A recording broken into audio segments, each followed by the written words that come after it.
Les antipodes.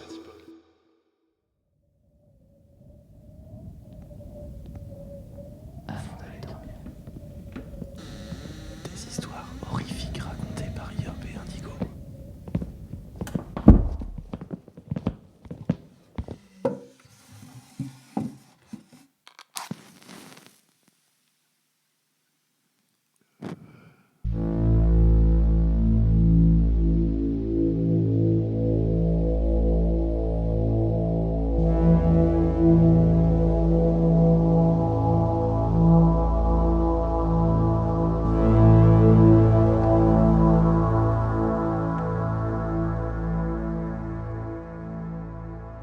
Installez-vous confortablement au fond de votre lit, remontez la couette jusqu'au menton et fermez les yeux.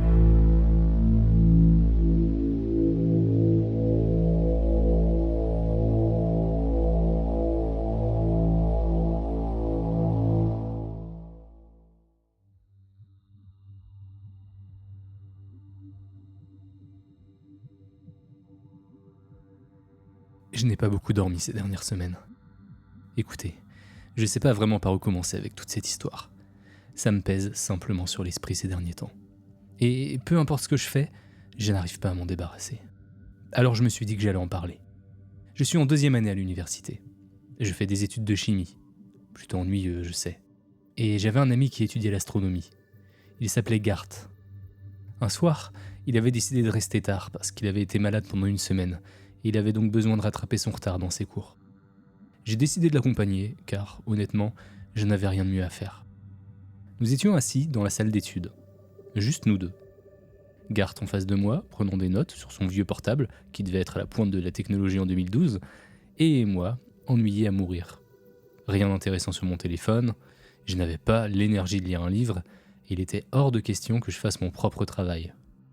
Mes yeux parcouraient la pièce à la recherche de n'importe quoi pour me distraire. Et je veux dire n'importe quoi. Il y a même un moment où j'ai envisagé de me lever et d'allumer et d'éteindre l'interrupteur à plusieurs reprises. Bon, finalement je l'ai pas fait, parce que je suis pas si agaçant que ça. Mes yeux se sont finalement posés sur autre chose. Au fond de la pièce, face à une grande baie vitrée, se trouvait un télescope. Le télescope était grand. Pas énorme, mais plus grand que tous les télescopes que j'avais vus jusque-là. Il était gris cendré, avec des accents rouge foncé sur toutes les sections mobiles de l'appareil. Il avait l'air coûteux, et je n'avais pas envie de m'endetter encore plus, alors je l'ai touché tout doucement et méthodiquement, m'assurant que tout était bien en place. Son poids était suffisamment bien réparti pour que l'inquiétude de mon esprit s'évapore instantanément, remplacée tout aussi vite par une nouvelle curiosité. Je n'ai jamais été un grand fan de l'espace. Ça n'a jamais vraiment capté mon intérêt comparé aux autres grandes sciences. Et pourtant, j'étais là, presque euphorique, à poser mon œil sur le viseur, pour ne rencontrer que de l'obscurité pure et oppressante. Pas de lumière, pas d'étoiles, même pas la lune. Mais ça a vite été réglé quand j'ai dévissé le capuchon de l'objectif. Pas mon meilleur moment, tout bien considéré. Mais c'est là que ça devient intéressant. La façon dont la fenêtre était installée me donnait une vue dégagée sur la lune. J'ai donc remis mon œil sur le viseur et j'ai rapidement orienté le télescope de manière à ce qu'il soit dirigé vers la lune. Ce télescope avait un bon zoom. J'étais capable de distinguer tous les différents cratères et rochers qui parsemaient la surface de la lune. Et malgré mon apathie générale pour l'espace et l'astronomie, je me suis trouvé à ressentir une sorte de fascination enfantine en contemplant cette terre lointaine. Puis, soudain, en ajustant lentement la mise au point de l'objectif pour obtenir une image encore plus nette de la surface lunaire, j'ai vu quelque chose bouger. Mon souffle s'est figé et mon cœur s'est emballé alors que je me suis éloigné du viseur. Pause. Je regarde Gart. Il est toujours plongé dans son travail. Mon cerveau tente tant bien que mal de rationaliser ce mouvement comme étant quelque chose de naturel. Trop de caféine, pas assez de sommeil, un léger coup porté au télescope, une fatigue oculaire. Je soupire, soulagé, trouvant presque risible la facilité avec laquelle je m'étais fait peur avec quelque chose d'aussi trivial. Je me rapproche donc, une nouvelle fois, du viseur pour jeter un autre coup d'œil à la lune. Et c'est là que je le revois. Ça n'a pas cessé de bouger depuis la dernière fois que je l'ai regardé. C'est gros, ça devait l'être, pour que je puisse le distinguer à une telle distance. Cette chose ressemblait presque à un humain, mais je n'arrivais pas à en distinguer suffisamment les contours. Sa peau semblait presque identique à la poussière qui recouvrait la lune elle-même. Et la seule raison pour laquelle j'étais capable de deviner sa forme, c'était à cause des ombres qui enveloppaient son corps, laissant sa silhouette traîner derrière elle. Encore une fois, je n'arrivais pas bien à la distinguer, mais c'était comme si un insecte se tenait debout sur ses pattes arrière. Mon souffle s'est à nouveau coincé dans ma gorge. Mais cette fois, je ne me suis pas écarté.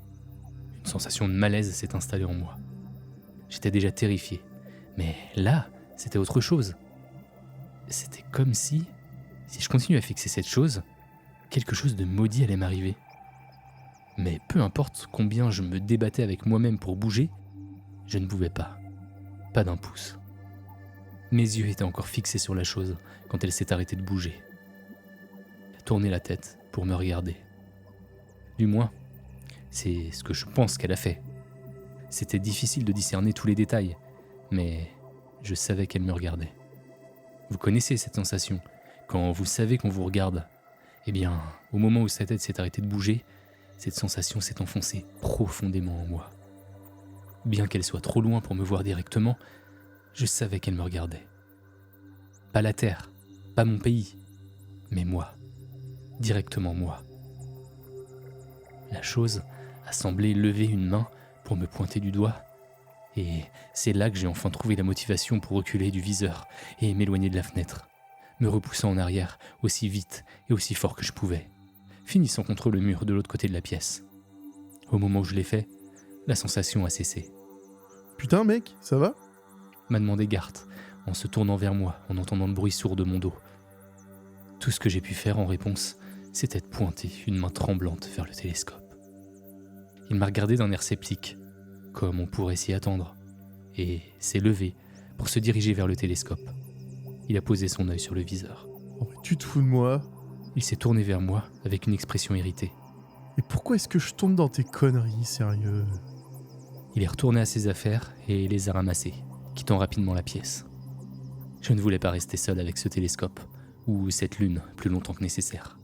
Je me suis levé et j'ai fait une sortie précipitée par la porte par laquelle Garth est sorti. Et avant de franchir cette porte, j'ai jeté un dernier coup d'œil au télescope dans le coin de la pièce. Le capuchon de l'objectif était toujours soigneusement posé sur le sol, et je n'ai pas eu le courage de le remettre en place. Cela fait maintenant 2 semaines que ça s'est passé, et des choses étranges ont commencé à se produire depuis cette nuit-là. Maintenant, pratiquement à chaque fois que je regarde la lune, je sens qu'elle me regarde en retour. Encore une fois, pas la Terre, mais moi, spécifiquement. Et je suis sûr qu'elle sait que je sais. J'ai aussi commencé à faire d'étranges rêves. Enfin, un rêve pour être précis. C'est toujours le même, presque toutes les nuits. Je suis allongé dans mon lit, paralysé de la tête aux pieds, et cette chose est dans la pièce avec moi.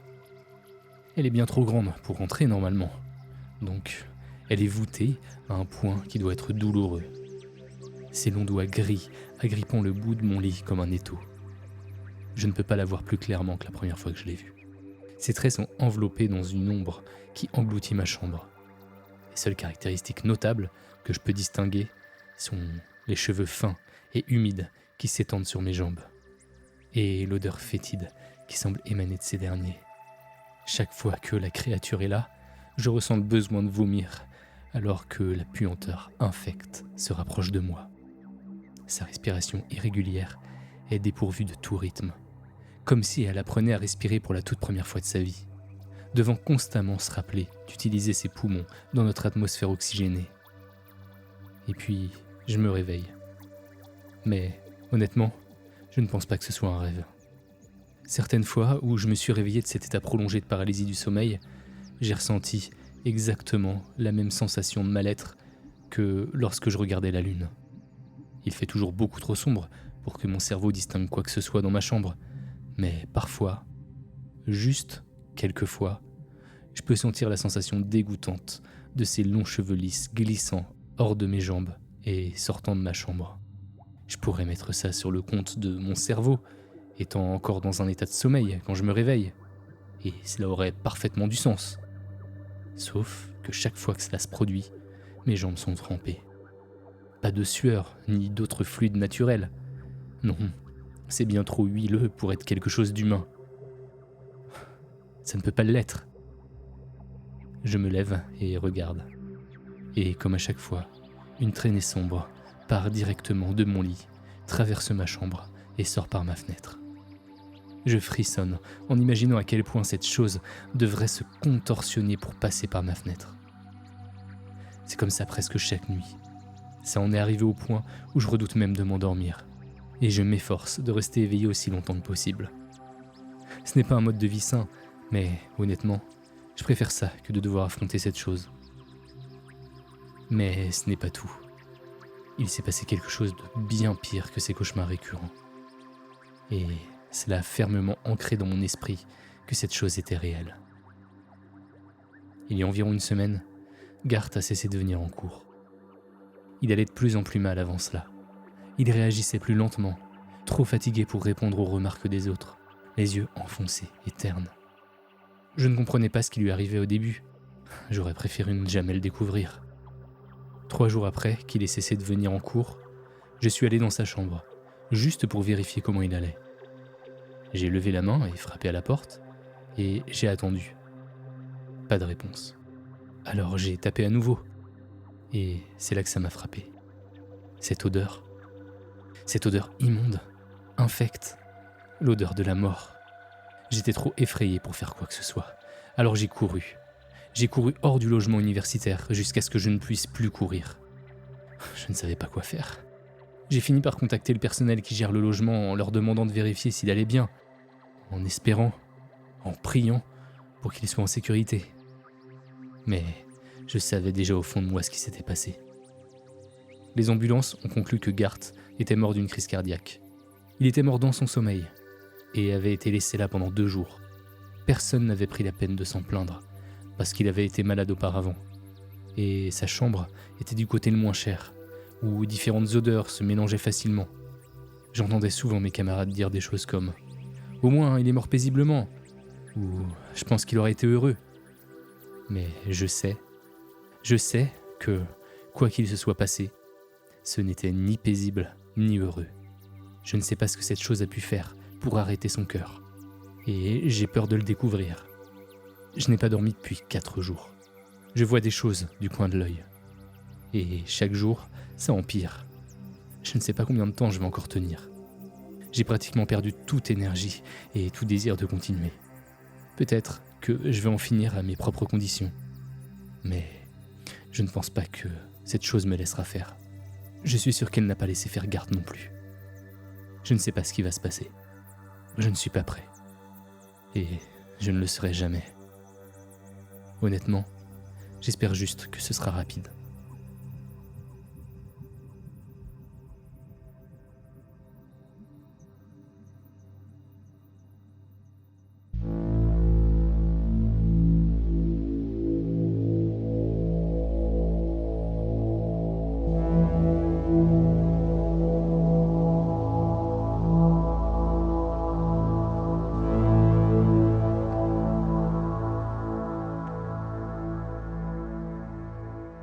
Et le bonsoir chers Adados, c'est Indigo, j'espère que vous allez bien en ce mois de l'horreur. Vous venez d'écouter le Quick Sleep numéro 61. Alors pour celles et ceux qui nous rejoignent, c'est quoi un Quick Sleep ? En gros, nous avons une page Patreon, le lien est dans la description évidemment, et tous les mois on y publie une histoire que les membres peuvent écouter.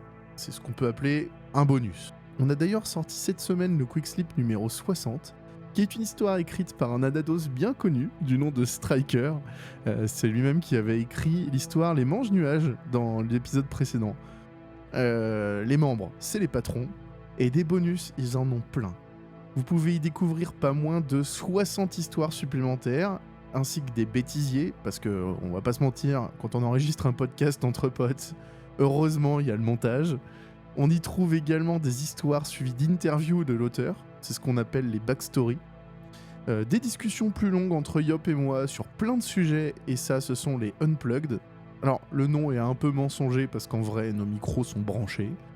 On On a reçu un commentaire sur Spotify il y a un mois de la part d'Océane qui nous dit « J'adore votre podcast, merci beaucoup. Bientôt mes 30 ans et j'ai demandé comme cadeau de rejoindre votre Patreon, je croise les doigts. » Alors Océane, je sais pas si ton souhait s'est exaucé, mais si comme Océane vous souhaitez nous soutenir, n'hésitez pas à aller jeter un œil à notre page Patreon. Dans tous les cas, bon anniversaire Océane. Sur ce, bon mois de l'horreur et à très bientôt.